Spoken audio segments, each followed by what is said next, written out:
नमस्कार, मी रुचिता ॲग्रोनमध्ये आपल्या सर्वांचं स्वागत। देशात दुधाची मागणी वाढली आहे, परंतु देशातील दूध उत्पादन मात्र कमी आहे। त्यामुळे मागणी पुरवठ्याचं गणित जुळून येत नाही आणि हीच संधी साधून आरोग्यास हानिकारक असा कृत्रिम आणि भेसळयुक्त दूध विक्रीस आलाय। मग कृत्रिम आणि भेसळयुक्त दूध कसं ओळखायचं यावरील माहिती पुणे येथील कृषी महाविद्यालयाचे देशी गाय संशोधन प्रशिक्षण केंद्राचे तांत्रिक प्रमुख डॉक्टर धीरज कंखरे यांनी दिलेली माहिती आपण पाहूयात। तर मोठ्या प्रमाणात खवा विकत घेताना खव्याचा आतील भाग तपासून पाहावा। फॅट नसलेल्या दुधापासून खवा बनवल्यास तो पृष्ठभागावर कोरडा जाणवतो। परीक्षा नळीत थोडासा खवा घेऊन त्यामध्ये पाणी मिसळावं। हे मिश्रण गरम करून खोलीच्या तापमानास थंड करावं। यामध्ये 1 ते 2 थेंब आयोडीन सोल्युशन मिसळावं। निळा रंग आल्यास खव्यात स्टार्चची भेसळ आहे असं समजावं। खव्यामध्ये शर्करा कंद, शिंगाड्याचं पीठ, बटाटे, मैदा इत्यादी भेसळ म्हणून वापरतात। खव्याचं वजन वाढवण्यासाठी या भेसळीचा वापर होतो। थोडा खवा हातावर घेऊन रगडल्यास तुपासारखा चिकट लागल्यास याचा अर्थ खवा शुद्ध आहे हे समजावं। पाणी टाकून खवा फेटून घेतल्यावर कठीण असा आढळला तर भेसळीची शक्यता असते। जर खवा खूप ढिळला पडला असेल तर रिफाइंड ऑइलची भेसळ असल्याची शक्यता असते।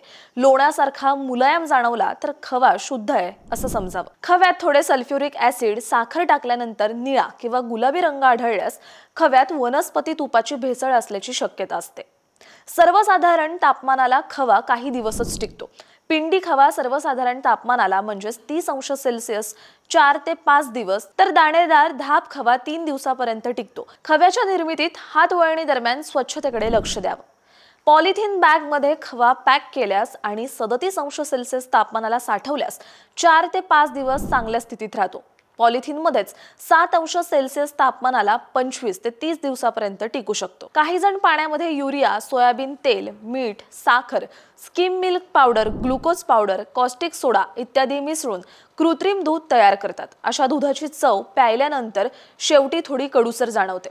हे कृत्रिम दूध द्रवरूप साबणासारखं दिसतं। गरम केल्यानंतर ते पिवळं पडतं। अशा भेसळयुक्त दुधाची तात्काळ तपासणी करण्यासाठी राष्ट्रीय डेअरी विकास बोर्ड आणि राष्ट्रीय डेअरी संशोधन संस्थेने सहज सोपे असं दूध तपासणी किट विकसित केलंय। घरगुती स्तरावर वापरता येणाऱ्या या किटमध्ये रसायन, परीक्षा नळी, माहिती पुस्तिका, रंगाचा तक्ता इत्यादी सामग्री दिली आहे। हे किट लहान, मध्यम, मोठे अशा प्रकारात उपलब्ध आहे। या किट मार्फत दुधातील युरिया, नायट्रेट खत, pond water, starch, cereal flour, sucrose, glucose, neutraliser आणि हायड्रोजन पेरॉक्साइड यांची भेसळ काही मिनिटात ओळखणं शक्य होतं। आता कृत्रिम दूध कसं ओळखायचं ते पाहूयात। बऱ्याच ठिकाणी कृत्रिम दूध बनवून विकलं जातं। युरिया, सोयाबीन तेल, मीठ, साखर, skim milk powder, glucose powder, caustic soda इत्यादी पाण्यात मिसळून कृत्रिम दूध तयार करतात। अशा दुधाची चव प्यायल्यानंतर शेवटी थोडी कडसर जाणवते। द्रवरूप साबणासारखं हे दूध दिसतं। गरम केल्यानंतर ते पिवळं होतं।